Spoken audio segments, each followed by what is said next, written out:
In the previous video, we completed all 4 phases of our basic calculation. Now let's work on improving our calculator to allow follow-on calculations.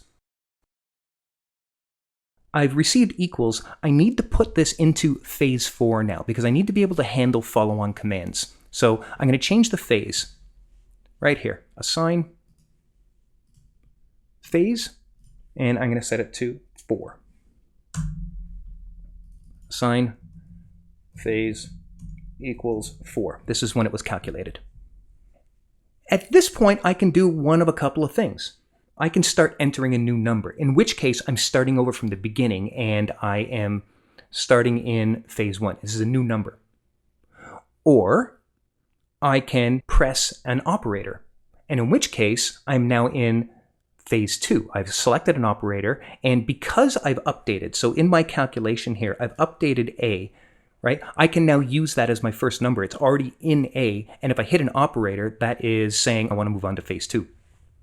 So what I need to do here now is, if I receive an operator and I'm in phase 4, then I'm going to move into phase 2.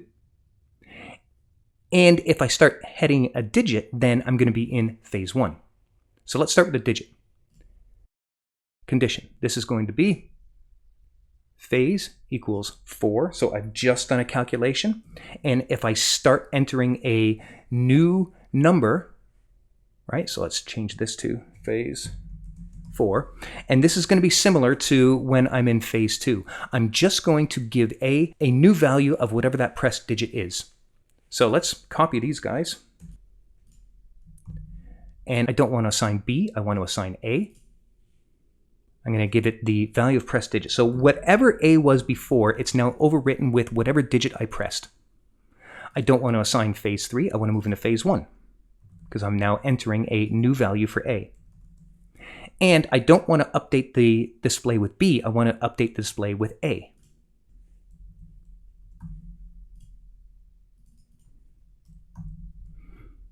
Okay, let's just make sure that works. Let's preview this, and let's do 45 times 5 equals 225. Let's start with a new number, 23. Notice how I'm in phase 1, and I have a new number for A, and let's do plus 7. There we go, new calculation. Now let's handle the case where instead of me starting to type a new number, I want to do a follow-on calculation with the result. Let's preview this again. Let's say I do 25 plus 5 equals. And then I now want to multiply this by 4, and I say times. That did flash the display, and it updated the operator, but if I start typing, notice how this is now updating A and not B. And the reason for that is I didn't change my phase. So when I clicked on the operator, I need to check if I'm in phase 4. And if I am, I want to move into phase 2. So let's do that. Let's add a condition under here. If my phase equals 4, I'm going to do the same thing here, assign phase 2.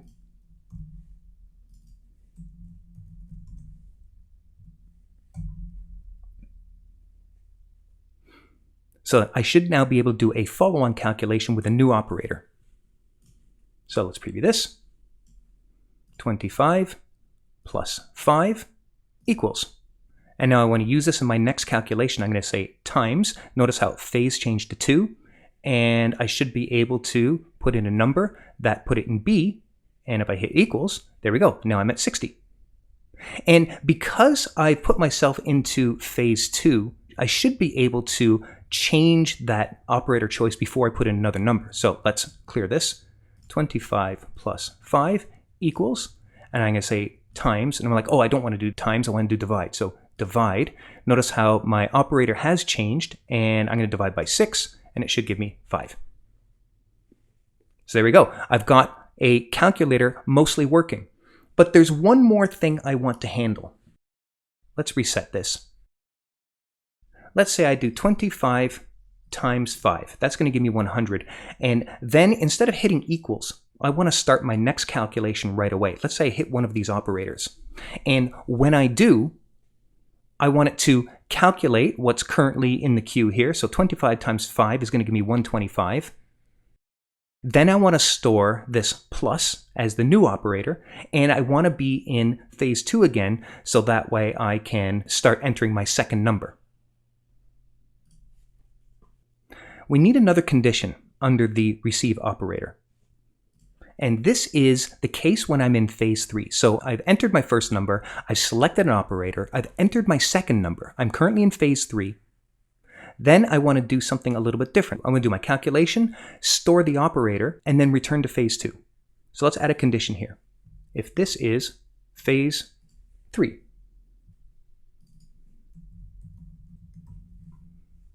All right, well, I have a problem because I want to do my calculation using the previous operator, not the new one I just selected. But the problem is I am directly assigning that value of operator to the OP. So that way when it goes to do my calculation, it's going to be calculating based on that second operator button that I pressed.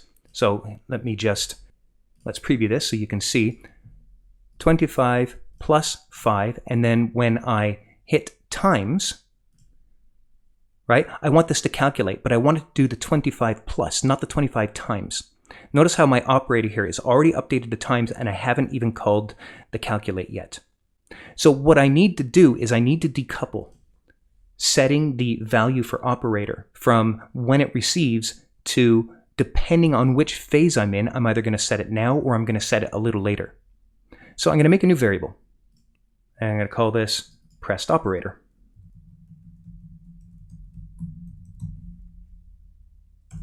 And this needs to be text type like we did for the actual op variable. So this is going to be pressed operator, it's going to be text. And then instead of assigning directly to the op variable, I'm going to assign to this pressed operator. And then under these phases, depending on what's going on, I am going to either directly update the op variable, or I'm going to do some things first, then update the op variable. So let's do this. And I'm going to assign to the variable op. And I'm going to choose pressed operator. There we go, assign op.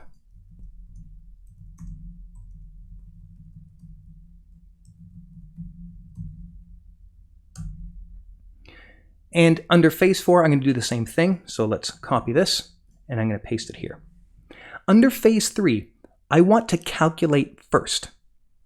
So I'm going to send to the scene, send to current scene, and I'm going to send the message, calculate.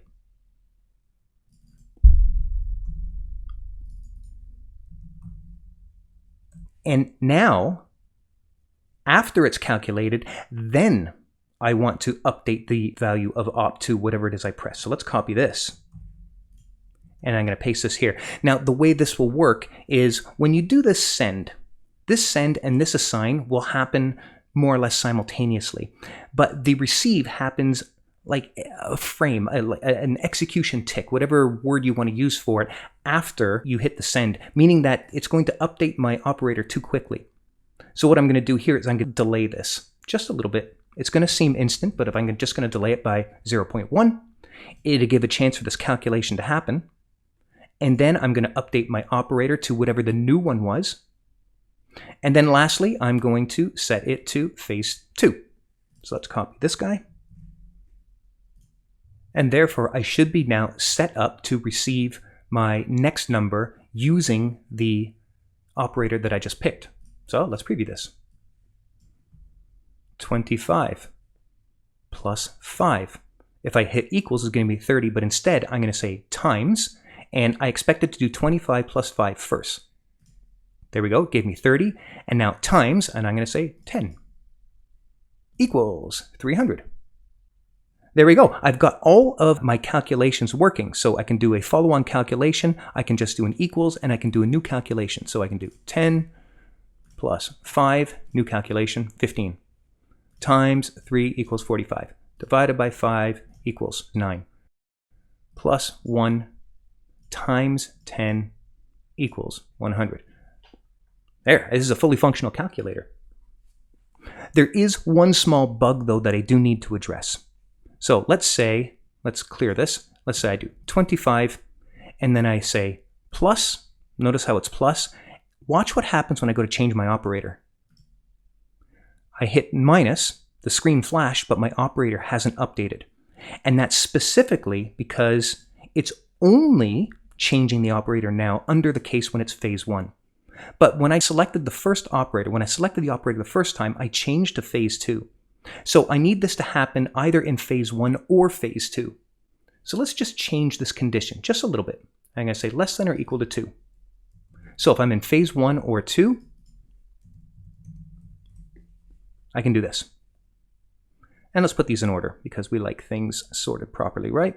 So in phase 1 or phase 2, I'm updating my operator with whatever it is that I pressed, moving into phase 2. If I'm in phase 3, I'm going to calculate, followed by updating the operator to whatever I pressed. And I've delayed this to make sure this calculation can happen first. And I'm moving into phase 2. And if I'm in phase 4, I am updating with the operator I just pressed, and I'm moving into phase 2. And there we go. This should be all of our basic functionality working. 25 plus, no, I want to do minus 5 equals 20. Okay, 25 times 5 equals, divided by 2 equals 62.5, divided by 5 equals minus 0.5, divided by 4, times 3 times 6. Cool, okay. So the last thing I need to do is I want to hook up these function buttons. So let's flip over to our flow diagram and we can see how this works. And you can see if we take a look over here on the left side, we can see that our function buttons are defined here. So when I press clear, I'm going to clear the display, clear number A, clear number B, and I'm going to move into phase 1. So let's do that. Like before, I am going to make components out of the clear button, the plus minus, and the percent button. But that's as far as I'm going to take it. I'm just going to have them components for visual display's sake. I'm not going to put any logic into them because all 3 buttons are going to do different things. So if we go here, let's just take a look at our function buttons. Let's just make one out of the clear button. Right click, create component. And I'm going to call this function button. And I'm going to change this from clear button 1 to just clear button. And let's get rid of these guys. And let's make a duplicate of this. This will be for the invert button. And this one's going to be the percent button.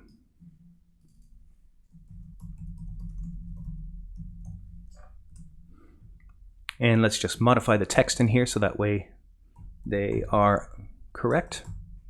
And this one is going to be percent. There we go. These ones I'm going to handle directly in the scene. Like I said before, all 3 of these buttons are going to do different things. So there's no real benefit to put their logic inside the button. So let's go down here and let's add a trigger. I'm going to add a tap trigger to the clear button. Right here, tap, clear button.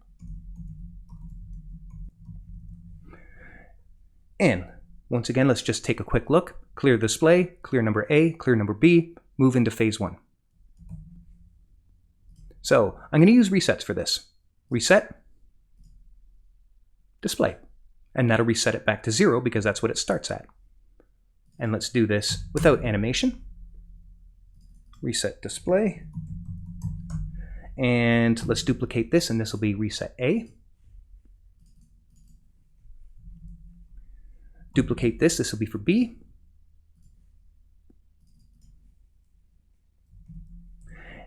And set the phase to 1. Assign phase equals 1.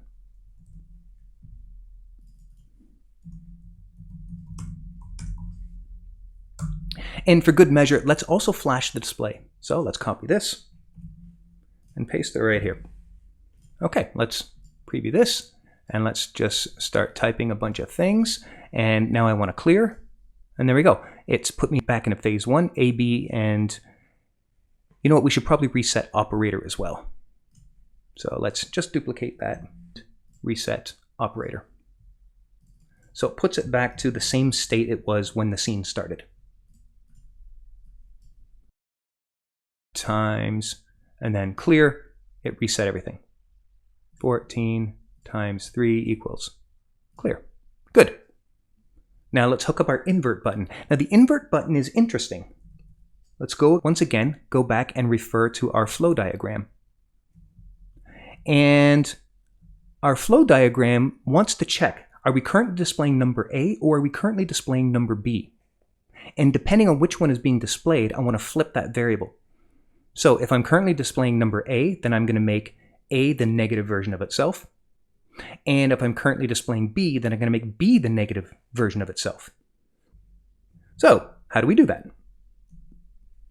Well, we know we're displaying A during phase 1 and in phase 2, because phase 2 is when we've selected an operator, but we haven't done anything yet with to enter a new number. In phase 3, that's B, that's what's being displayed. In phase 4, that's when I've calculated. I'm now updating my display with A. So if it's phase 1, 2, or 4, I'm displaying A. If it's phase 3, I'm displaying B. So let's do this. Let's add a tap on the invert button.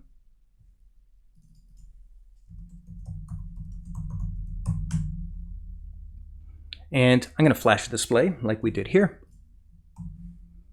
Condition.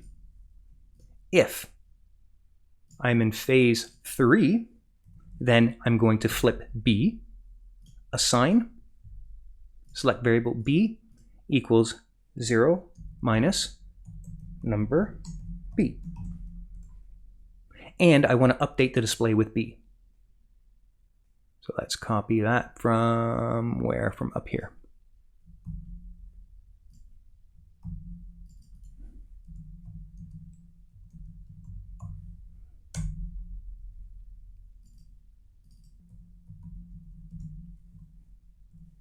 And then let's duplicate this for not phase 3, because it's any other phase except 3. So if it does not equal phase 3, we'll just change this to not phase 3, then I want to do the same thing but to A. So we're going to assign to A 0 minus number A.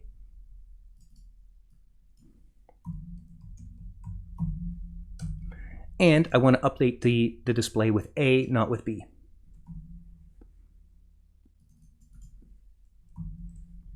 Okay, let's see if our invert button is working. 25, invert, invert, invert. Let's choose an operator. Invert, invert. Start typing number B, 41. Invert, invert. Equals. And then now I am displaying A. I'm in phase 4, I invert. It's giving me the invert of A. Okay, one more button to do. And that is the percent button. And we need to make the same decision. If I press the percent button, if I'm currently displaying number A, then I'm going to divide A by 100 and update the display. If I'm currently displaying B, I'm going to divide B by 100 and update the display with B. So this one is going to be very similar to the invert button. I'm just going to duplicate this entire trigger. And instead of tapping the invert button, I'm going to tap the percent button.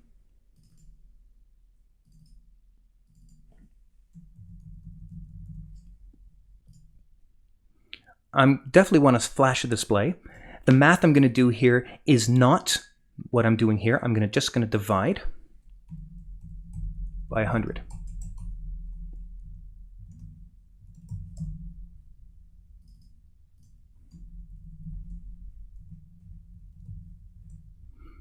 And similarly with A, I'm going to divide by 100.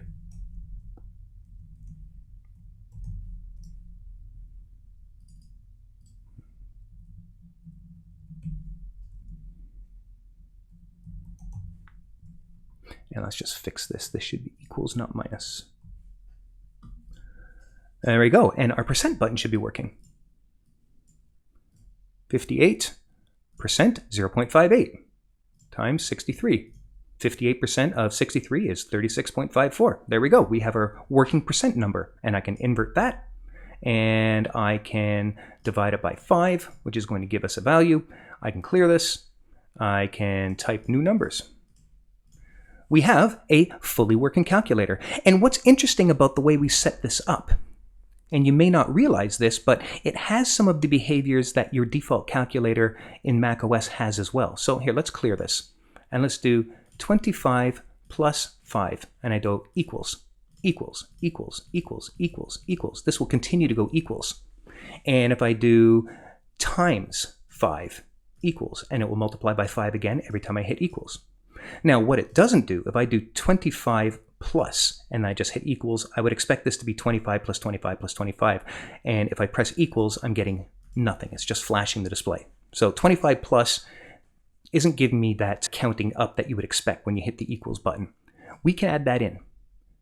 So when we press equals, we can check. We can check to see what phase we're in. And if we're in phase 2, where I've entered my number A and I've selected an operator, I haven't yet entered B. What I can do is I can just explicitly assign B the same value as A and then perform the calculation.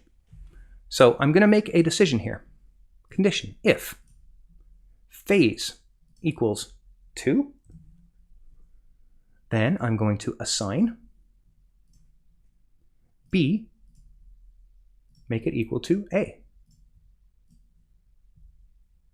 And I can either make another condition for if phase doesn't equal 2, or I can just delay these by a little bit, so 0.1, so that way these happen after this assign. So phase 2. And now if we update this and I go 2 plus, I'll get 4, 6, 8, 10. There we go. And you might notice that delay is a bit too quick. I can make this delay much smaller than what we did before. So let's make this 0.01. This should be enough. Oops, that's not a real number. This should be enough. 4 plus, and then if I hit equals, there we go. Now I get that behavior that my calculator normally gives me. And that's it. That is your fully functional calculator built in ProtoPie and built using an approach to advanced prototyping that I use all the time. Start with your thinking. Refer to the documentation you've already done. We referred to the explicit thinking we did in part 1, and I also used my flow diagram. This flow diagram is invaluable as you are building out your prototype. In the same way that a developer needs this to build the real thing, if you're building a working prototype that should behave like the real thing, well, you're going to need this to figure out how it's going to work and how you're going to build your prototype. This is your best friend. All of the thinking, everything that you've already done, gives you all the knowledge that you need in order to build your product. But you always have to make sure you're asking yourself the question first, before you start building in any prototyping tool, how does this work? And think really critically about each step. Break each step down as far as you can. So not only are you thinking about the broad strokes of what's going on, but the minutia. What is the user doing? What is the system doing behind the scenes? What is getting updated? What do you need to remember? In what order do you need to do things, and where are your decision points? You think about how your product works at that kind of a critical level, then you are going to have a much easier time building out an advanced prototype in any prototyping tool, not just ProtoPie. There you go. This is a fully working calculator in ProtoPie. Until next time, happy prototyping.